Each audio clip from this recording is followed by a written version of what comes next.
Flamengo, que agora começa a receber a sua medalha de ouro e vai receber a taça, mas é um reconhecimento ao próprio sacrifício, né? É muito difícil chegar numa final de Libertadores e é um respeito ao processo, assim, não dá para ganhar todo mundo. O Palmeiras fez outra temporada em que competiu e seguirá competindo, que é o principal ponto do Abel, né? O respeito pela competição e pelas ideias que precisam ser executadas. O Palmeiras acho que fez um jogo defensivo num geral bom, ofensivamente ele teve uma estocada aqui, outra ali, talvez tenha faltado algum volume que só veio depois que já estava perdendo por 0-1, mas é um jogo de muito detalhe, né? Quem quer que perdesse aqui, perderia no limite, e foi o que aconteceu. Belo cheque, hein, Mbappé?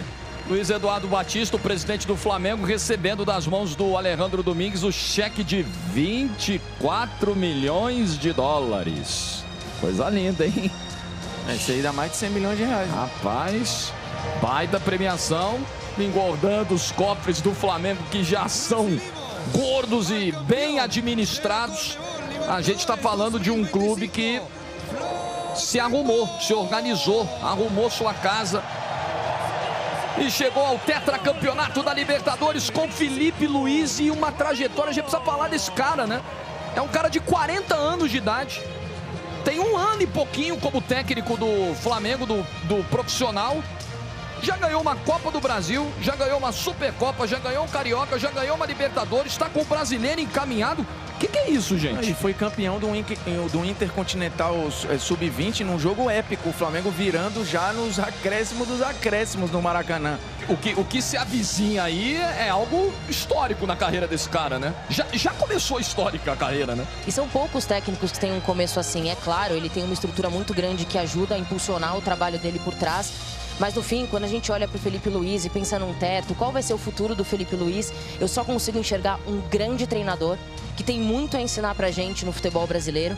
Imagino que pro planejamento de carreira dele, como ele é metódico, ele ainda vai conquistar muitos títulos aqui no Brasil, mas que não vai ser difícil daqui a algum tempo a gente ver o Felipe Luiz atuando na Europa, possivelmente no futuro sendo cogitado numa seleção brasileira, porque eu vejo esse teto muito alto. É um cara muito dedicado, muito estudioso, que vive pra isso. Tem até ele apareceu de preto aqui agora, tem até a brincadeira que ele não usa roupa colorida porque ele quer economizar tempo pra usar com coisas que são de fato importantes ali. Então isso diz muito sobre a personalidade dele. Ele é muito merecedor desse título, de todos os outros, e é um treinador que eu acho que só tem a ensinar muito para todos nós. Se preparou para isso e acho que encabeça uma geração que vai mudar a percepção do técnico brasileiro na Europa, né? Não só ele, mas daqui a pouco o Thiago Silva, Felipe Melo, que no ano que vem pretende virar treinador, Casemiro, que está se preparando para isso, e vários outros, né? Você já tem o Silvinho lá na Europa fazendo um trabalho que é histórico com a Albânia, Thiago Motta também fazendo trabalhos muito bons, e o Felipe Luiz é essa figura, assim. Chegou-se a dizer a frase, né? Ele será mais feliz como técnico do que como jogador, e eu não duvido que isso aconteça, porque de fato, assim, desde os tempos de atleta, o Felipe Luiz sempre teve um olhar muito especial e muito profundo para o jogo, e agora ele está podendo colocar tudo isso em prática no Flamengo. Bom, registrando que ali ao lado do Alejandro Domingues está o presidente da CBF, o Samir Schaut, também está ali participando da entrega das medalhas aos jogadores do Flamengo, agora tetracampeões da Libertadores.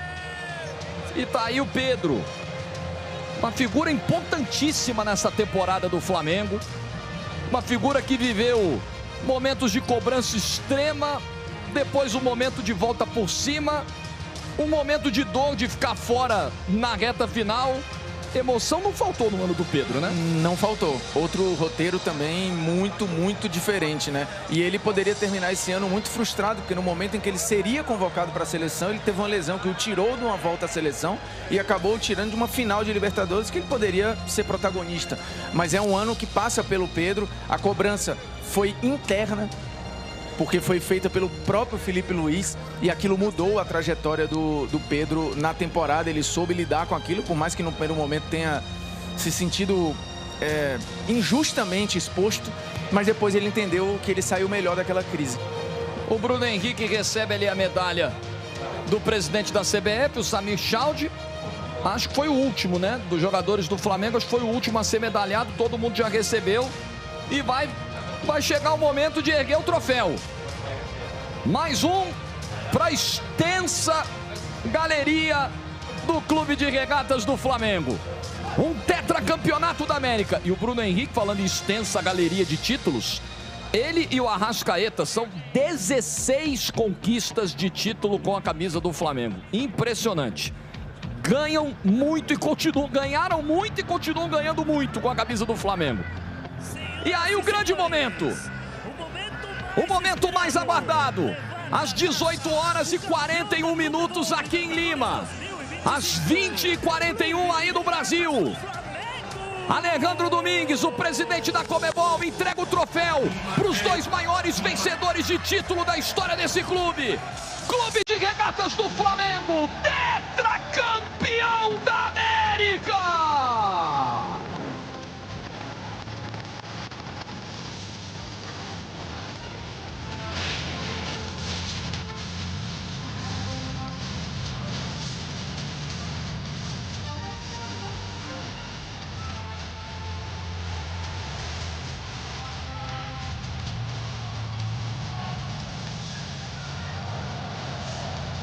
...1981, 2019, 2022 e 2025. 4 vezes conquistando a glória eterna. O Mengão é tetra!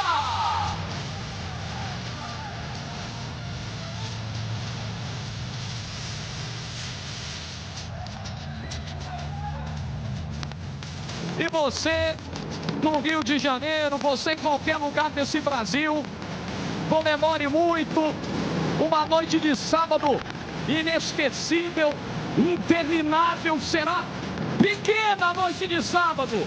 Há tanta festa que já começou em todos os cantos do país. Começa a nação tetracampeã da América. Parabéns ao Flamengo, o grande campeão da glória eterna. E vamos registrar, né? O primeiro campeão da história da GETV. Foi a primeira final da história da GETV. Com o Flamengo campeão, com o Maracanã. E da loucura, porque tá todo mundo acompanhando a GETV lá no telão, vendo a entrega da taça. E é o seguinte, quarta-feira é aí no Maracanã. Flamengo e Ceará, transmissão da GETV.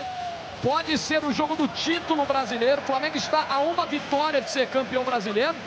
Estaremos no Maracanã quarta-feira, para uma noite que pode ser igualmente histórica. O Flamengo pode repetir 2019, né? Ganhar Libertadores e Brasileiro no mesmo ano, e pode se tornar o primeiro clube brasileiro a fazer isso 2 vezes, Flamengo. E dessa vez entrando em campo, né? Porque em 2019 ele foi campeão no avião, praticamente, né?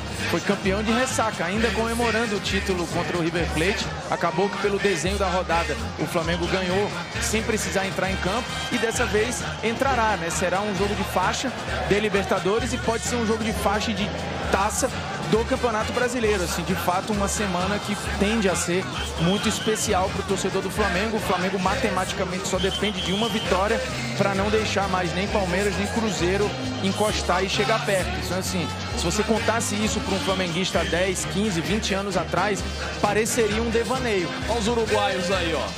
Varela, De La Cruz, Arrascaeta. Precisamos falar muito da temporada desse sujeito aí com a camisa do Flamengo. E que ano incrível. Se 2019 já foi um ano maravilhoso do Arrasca, tinha sido o ano mais goleador da carreira dele, ele conseguiu superar em 2025. E nós estamos falando de 6 anos mais velho, né? Estamos falando de 6 anos depois. O Arrascaeta, com 31 anos e jogando muito, e um dos grandes nomes dessa temporada, pode beijar o troféu com todo carinho, com toda calma. E muito disso, muito dessa conquista, muito desse ano do Flamengo passa pelos pés do Arrascaeta. E o torcedor não arreda pé aqui no Monumental de Lima. Imagina a loucura que vai estar essa cidade, gente. Imagina o que vai se transformar Lima na noite de hoje. 6 anos depois, o Flamengo pinta Lima de preto e vermelho de novo. Em 2019 contra o River. E em 2025 contra o Palmeiras, o Léo Pereira beija o troféu para ele. Imagina, né, o quão especial está sendo esse momento, porque ele acabou recebendo uma suspensão em 2021 e perdeu a final e não pôde entrar em campo. Em 2022, em 2021 naquela final ele fica fora.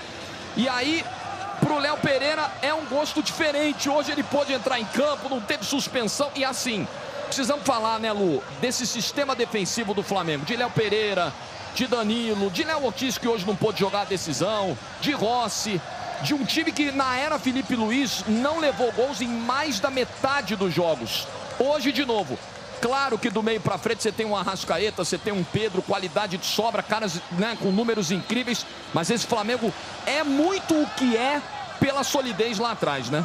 E o que falar do Léo Pereira, né, Jorge? Quando a gente para pensar nesse sistema defensivo, claro que sempre tem aquela exaltação ao Léo Ortiz pela alta capacidade dele com a bola no pé e o quanto ele mudou e quanto a camisa do Flamengo caiu bem nele desde que ele chegou.